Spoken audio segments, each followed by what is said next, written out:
नमस्कार, कसे आहात तुम्ही सगळे? वातावरण तुम्हाला वेगळं दिसतंय? अपेक्षितच आहे. कारण आता मी पुण्याचा 2 दिवसाचा विश्रांतीचा भाग संपवून बंगलोरला आलेलो आहे. 3-4 दिवस मुद्दाम लवकर आलो. अगदी दिवाळीवरती सुद्धा पाणी सोडलं. कारण आत्ताच्या घडीला भारतीय संघाची जी क्रिकेटची दिवाळी चालू आहे, त्याचा पाठलाग करणं हे माझ्यासाठी जास्त मजेचं आहे. त्यामुळे दिवाळी वगैरे घरची दिवाळी ही बाजूला ठेवली आहे आणि आता क्रिकेटची दिवाळी साजरी करायला मी बंगलोरला आलेलो आहे. भारतीय संघाचा सामना रविवारी आहे, परंतु आज जेव्हा मला मोकळा दिवस होता त्यावेळेला एकमेव भारतीय संघाचा नसलेला सामना मी कव्हर केला आणि तो म्हणजे न्यूझीलंड विरुद्ध श्रीलंकेचा सामना. या सामन्यामध्ये मला काही गोष्टी दिसून आल्या की सगळा खेळ जो आहे तो इथला आहे. बघायला गेलं तर जेव्हा तुम्ही विश्वचषकाच्या संघांकडे नजर टाकता त्यावेळेला तुमच्या असं लक्षात येतं की स्किलच्या बाबतीत, मेहनतीच्या बाबतीत ऑलमोस्ट सगळे संघ हे तगडेच असतात. मग कामगिरीमध्ये एवढा फरक का दिसतो? तर तो विचारांमध्ये दिसतो, तो बुद्धीमध्ये दिसतो, तो सातत्यामध्ये दिसतो. ह्या वर्ल्ड कपमध्ये आपल्याला हे स्पष्ट दिसून आलेलं आहे की कागदावरती जे संघ तगडे वाटत होते त्या सगळ्या संघांनी अपेक्षित कामगिरी अजिबात केलेली नाही आहे. त्याचं जे विश्लेषण आहे ते मी मधल्या काळामध्ये करणारच आहे. पण आत्ता न्यूझीलंड आणि श्रीलंका सामन्याबद्दल तुम्हाला सांगतो. श्रीलंकन संघ हा मेंटली सामन्यामध्ये सुरुवातीला नव्हता असं मला वाटलं. कारण केन विल्यमसननी जेव्हा नाणेफेक जिंकून त्यांना बॅटिंग करता बोलवलं तेव्हा त्यांच्या बॅट्समनला बहुतेक T20 खेळायची हुक्की आलेली होती. सगळेजण फटके मारत होते, चुकीचे शॉट मारायच्या प्रयत्नात आऊट होत होते. पुढच्याला ठेच मागचा शहाणा असं अजिबात दिसत नव्हतं. एक बॅट्समन खराब फटका मारून आऊट होता तर दुसरा बॅट्समन तसाच प्रयत्न करत होता. या गोष्टी खरोखर अपेक्षित नव्हत्या. एक क्षण तर असा होता की 23 पॉईंट काहीतरी ओव्हर झालेल्या होत्या आणि 8 विकेट गेलेल्या होत्या. अर्थातच चिन्नास्वामीच्या विकेटवरती बॉल थोडा निघतही होता आणि सँटनरसारख्या बॉलरला बॉलला टर्नही मिळत होता. परंतु एवढं पण विकेट खराब नव्हतं की अगदी 23 पॉईंट काही ओव्हरमध्ये 8 विकेट जाव्यात. वाटलं हा सामना अगदीच कुचकामी ठरणार, लवकर संपणार. परंतु तीक्ष्णाने मात्र चांगलाच किल्ला लढवला. कारण पहिल्या 8 विकेट 23 पॉईंट काही ओव्हरमध्ये संपल्या. तेवढ्याच ओव्हर पुढच्या 2 विकेट काढायला न्यूझीलंडच्या बॉलर्सला लागल्या. शेवटी तर तेही थोडेसे फ्रस्ट्रेट झाल्यासारखे मला वाटले. कारण तीक्ष्णाने जवळजवळ 91 चेंडू मला वाटतं खेळले, 38 का 39 धावा केल्या. त्याला तळातल्या अजून 2 बॅट्समननी चांगली साथ दिली. म्हणून निदान श्रीलंकेला काय म्हणतात तसा जरा तरी लक्षणीय स्कोर 171 धावांचा हा उभारता आला. आणि ज्या वेळेला न्यूझीलंडचे बॅट्समन बॅटिंगला उतरले, राचिन रवींद्र, डेव्हॉन कॉनवे या दोघांनी या चालू स्पर्धेमध्ये बऱ्याच वेळेला संघाला उत्तम सलामी मिळवून दिलेली होती. आजही त्यांनी तसंच केलं. 80च्या पुढची भागीदारी त्यांनी केली, टकाटक बाउंड्रीज मारल्यात. एक क्षण असा होता की डेव्हॉन कॉनवे हा जास्त आक्रमक वाटत होता, पण नंतर राचिन रवींद्रनी 3 असे काही षटकार लगावले की त्या दोघांची धावसंख्या ऑलमोस्ट सेम झाली. परंतु अर्धशतकाच्या अगोदर दोघंही पाठोपाठ मोठे फटके मारताना आऊट झाले.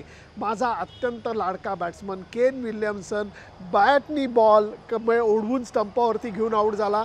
पण तरीही न्यूझीलंड संघाला सामना जिंकताना जास्त घाम गाळायला लागलेला नाही आहे.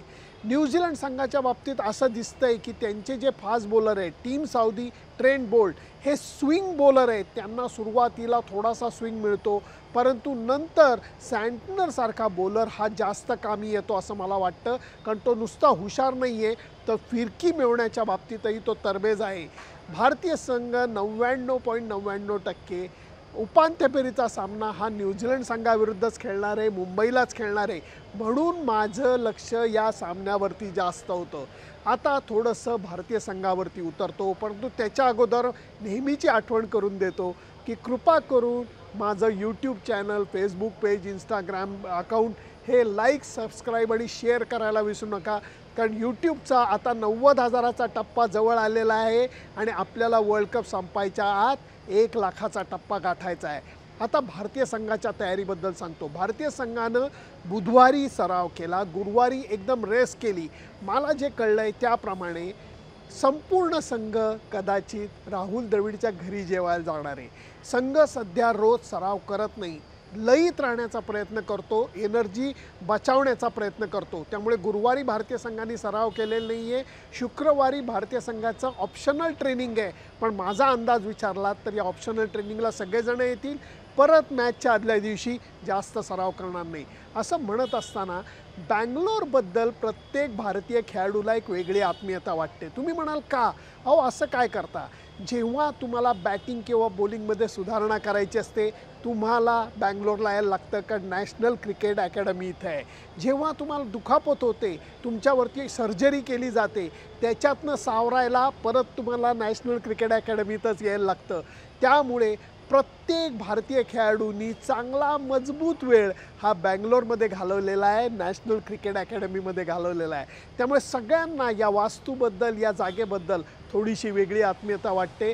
म्हणून VVS लक्ष्मणचं कामही आपल्याला इथं लक्षात घेतलं पाहिजे की अगोदर राहुल द्रविड होता जो NCAचा चीफ होता, आता VVS लक्ष्मण आहे, तो आता NCAचा चीफ आहे आणि उत्तम काम करतायत.